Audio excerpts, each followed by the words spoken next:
Headline చూద్దాం.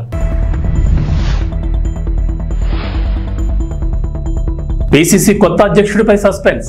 ఢిల్లీలో రాష్ట్ర నాయకత్వం మంతనాలు. హడలెత్తిస్తున్న HYDRAA. Nagarjuna N convention centre కూల్చివేత.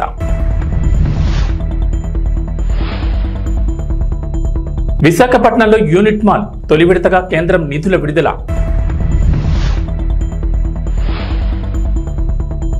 వైసీపీలో జగన్ మార్పులు చేర్పులు.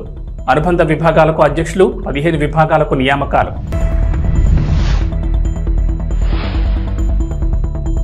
తెలంగాణకు రెయిన్ అలర్ట్. నేడు పలు జిల్లాల్లో భారీ వర్షాలు. ఎల్లో అలర్ట్ జారీ చేసిన అధికారులు.